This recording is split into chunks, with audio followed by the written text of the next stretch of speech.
তো যাইতে যাইতে একটা কথা মনে পড়লো, আল্লাহর কি নেয়ামত, এই সুখ না, এই বৃষ্টি অসাধারণ না। এই যে বৃষ্টি শুরু হয়ে গেল, তো বৃষ্টির কারণে কোনো অটো নেই এখানে, প্রায় 2-3টা অটো এমনিতেই থাকে, কিন্তু একটু কাজ বন্ধ রাখছে তারা। এই যে আমাদের পুরা জায়গা, এখানে ইনশাল্লাহ পরবর্তীতে মহিলা মাদ্রাসা হবে।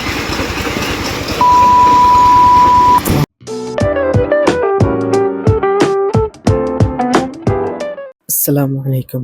তো কেমন আছেন সবাই? বরাবরের মতো আবারও চলে আসলাম এক ব্লগ নিয়ে। আসলে বরাবরের মতো বলা যায় না, এর আগে নতুন একটা মাত্র ভিডিও ছাড়া হয়েছে, নতুন চ্যানেল তো তাই।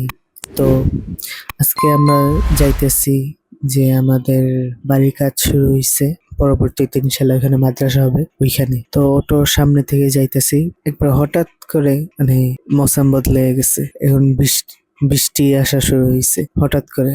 এখন কি করবো বুঝতে পারতেছি না, মনে হয় ভিজে যাবো। তো যাইতে যাইতে একটা কথা মনে পড়লো, আল্লাহর কি নেয়ামত, এই সুখ না, এই বৃষ্টি অসাধারণ না।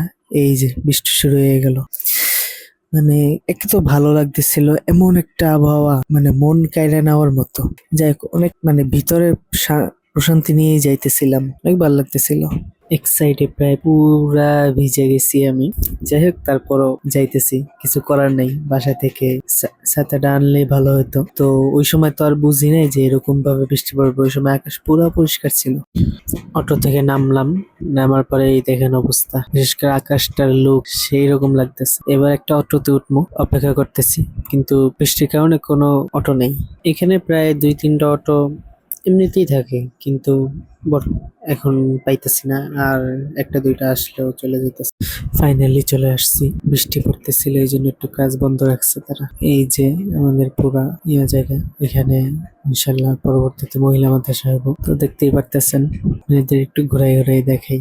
এটা হচ্ছে সেফটি ট্যাঙ্ক, যেটা উপর দিয়ে যাইতেছে। আর এইটা হচ্ছে মূলত ট্যাঙ্ক, বাসার নিচে যে থাকে পানির ট্যাঙ্কিটা, প্রায় 5-7 জায়গার ভিতর এটা হইতেছে।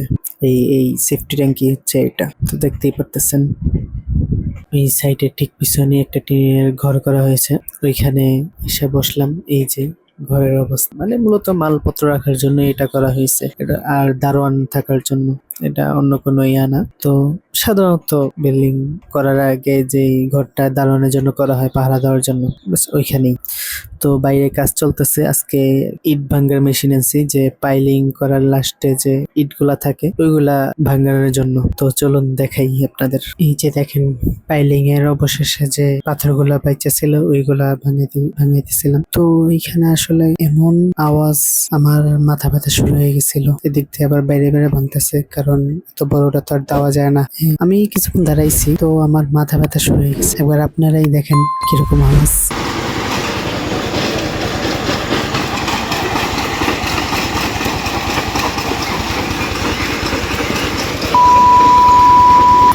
দেখলেন কেমন আওয়াজ। তো আজকের জন্য বিদায় নিতেছি। তো এরকম নিয়মিত ভিডিও দেওয়ার চেষ্টা করবেন ইনশাল্লাহ। আপনারা সবাই সাপোর্ট করবেন। যদি ভিডিওটা ভালো লাগে থাকে তাহলে নিশ্চয়ই আমার চ্যানেলটা সাবস্ক্রাইব করে যাবেন এবং আমার সাথেই থাকবেন।